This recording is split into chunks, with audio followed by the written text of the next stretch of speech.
الرحمن الرحیم۔ بہت بخشنے والے ہیں، بڑے مہربان ہیں۔ سامعین اب اس آیت کی تفسیر سماعت کیجیے۔ الرحمن الرحیم، اس کی مکمل تفسیر پہلے گزر چکی ہے، اب اعادے کی ضرورت نہیں۔ قرطبی فرماتے ہیں رب العالمین کے وصف کے بعد الرحمن الرحیم کا وصف ترہیب یعنی ڈراوے کے بعد ترغیب یعنی امید ہے، جیسے فرمایا نبی عبادی انی انا الغفور الرحیم الآیات، یعنی اے نبی میرے بندوں کو خبر دے دیجئے کہ میں بخشنے والا مہربان بھی ہوں اور میرے عذاب بھی دردناک عذاب ہیں، اور فرمایا آپ کے رب جلد سزا دینے والے اور مہربانی اور بخشش بھی کرنے والے ہیں۔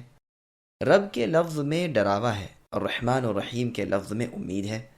صحیح مسلم میں بروایت ابو ہریرہ رضی اللہ عنہ مروی ہے کہ رسول اللہ صلی اللہ علیہ وسلم نے فرمایا اگر ایماندار باری تعالیٰ کے غضب و غصے سے اور اللہ کے سخت عذابوں سے پورا واقف ہوتے تو اس وقت اس کے دل سے جنت کی طمع ہٹ جاتی، اور اگر کافر اللہ تعالیٰ کی نعمتوں اور اللہ کی رحمتوں کو پوری طرح جان لیتا تو کبھی اللہ کی رحمت سے نا امید نہ ہوتا۔ مالک یوم الدین، اللہ تعالیٰ بدلے کے دن یعنی قیامت کے دن کے مالک ہیں۔ سامعین اب اس آیت کی تفسیر سماعت کیجیے۔ حقیقی مالک اللہ تعالیٰ ہے۔ بعض قاریوں نے ملکی پڑھا ہے اور باقی سب نے مالکی، اور دونوں قراتیں صحیح اور متواتر ہیں اور 7 قراتوں میں سے ہیں، اور مالک نے لام کے زیر اور اس کے سکون کے ساتھ، اور ملیکی اور ملیکی بھی پڑھا گیا ہے۔ پہلے کی دونوں قراتیں معنی کی رو سے ترجیح والی اور دونوں صحیح ہیں اور اچھی ہیں۔ زمخشری نے ملکی کو ترجیح دی ہے اس لیے کہ حرمین والوں کی یہ قراءت ہے، اور قرآن میں بھی ہے لمن الملک اليوم، اور فرمان ہے قولہ الحق ولہ الملک۔ ابن شہاب الزہری رحمۃ اللہ علیہ کہتے ہیں کہ سب سے پہلے مروان نے ملکی پڑھا۔ میں کہتا ہوں مروان کو اپنی اس قرات کی صحت پر اطلاع تھی، جو راوی حدیث ابن شہاب کو نہ تھی، واللہ اعلم۔ مالک کا لفظ ملک سے ماخوذ ہے، جیسے کہ قرآن میں ہے انا نحن نرث الارض ومن علیہا الی آخر الآیہ، یعنی زمین اور اس کے اوپر کی تمام مخلوق کے مالک ہم ہی ہیں اور ہماری ہی طرف سب لوٹائے جائیں گے۔ اور فرمایا قل اعوذ برب الناس ملک الناس، یعنی اے نبی کہہ دیجئے کہ میں پناہ پکڑتا ہوں لوگوں کے رب اور لوگوں کے مالک کی یعنی اللہ کی۔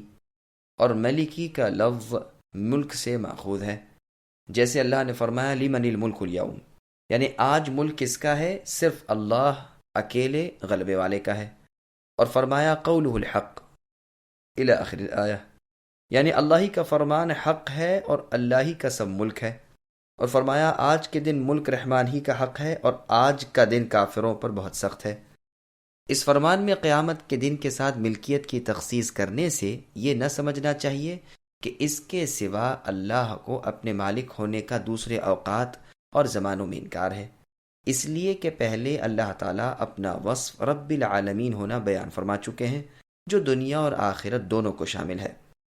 قیامت کے دن کے ساتھ اس کی تخصیص کی وجہ یہ ہے کہ اس دن تو کوئی ملکیت کا دعوے دار بھی نہ ہوگا، بلکہ بغیر اللہ تعالیٰ حقیقی مالک کی اجازت کے کوئی زبان تک نہ ہلا سکے گا، جیسا کہ فرمایا جس دن روح اور فرشتے صف بستہ کھڑے ہوں گے اور کوئی کلام نہ کر سکے گا یہاں تک کہ رحمان یعنی اللہ تعالیٰ جو مہربان ہے اسے اجازت دے اور وہ ٹھیک بات کہے۔ ایک اور جگہ ارشاد ہے سب آوازیں رحمان کے سامنے پست ہوں گی اور سوائے گنگناہٹ کے کچھ نہ سنائی دے گا۔ اور فرمایا جب قیامت آئے گی اس دن رب تعالیٰ کی اجازت کے بغیر کوئی شخص بول نہ سکے گا، بعض ان میں سے بدبخت ہوں گے اور بعض سعادت مند۔ ابن عباس رضی اللہ عنہما فرماتے ہیں کہ اس دن اللہ کی بادشاہت میں اللہ کے سوا کوئی نہ ہوگا، جیسے کہ دنیا میں مجازن تھے۔ یوم الدین سے مراد مخلوق کے حساب کا یعنی قیامت کا دن ہے، جس دن تمام اچھے برے اعمال کا بدلہ دیا جائے گا۔ ہاں اگر رب کسی برائی سے درگزر کر لے تو یہ اللہ کا اختیاری امر ہے۔ صحابہ رضی اللہ عنہم نیز تابعین اور سلف صالحین رحمۃ اللہ علیہم سے بھی یہی مروی ہے۔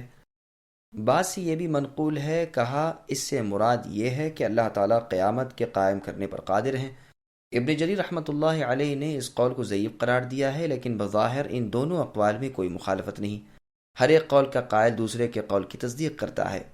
ہاں، پہلا قول مطلب پر زیادہ دلالت کرتا ہے، جیسے کہ فرمان ہے الملک یومئذ الی آخرہ، اور دوسرا قول اس آیت کے مشابہ ہے جو فرمایا وَيَوْمَ يَقُولُ كُن فَيَكُونُ، یعنی جس دن اللہ کہیں گے ہو جا، بس اسی وقت وہ قیامت قائم ہو جائے گی۔ واللہ اعلم۔ حقیقی مالک اللہ تعالیٰ ہی ہیں، جیسے کہ فرمایا هو اللہ الذی لا الہ الا هو الملک۔ بخاری و مسلم میں ابو ہریرہ رضی اللہ عنہ سے مروی ہے کہ رسول اللہ صلی اللہ علیہ وسلم نے فرمایا بدترین نام اللہ تعالیٰ کے نزدیک اس شخص کا ہے جو شہنشاہ کہلائے، حقیقی مالک اللہ کے سوا کوئی نہیں۔ صحیح بخاری کی ایک اور حدیث میں ہے کہ اللہ تعالیٰ زمین کو قبضے میں لے لیں گے اور آسمان اللہ کے دائیں ہاتھ میں لپٹے ہوئے ہوں گے، پھر اللہ فرمائیں گے میں بادشاہ ہوں، کہاں گئے زمین کے بادشاہ، کہاں ہیں تکبر کرنے والے۔ قرآن عظیم میں ہے آج بادشاہت کس کی ہے؟ فقط اللہ اکیلے غلبے والے کی، اور کسی کو ملک کا دینا یہ صرف مجازن ہے۔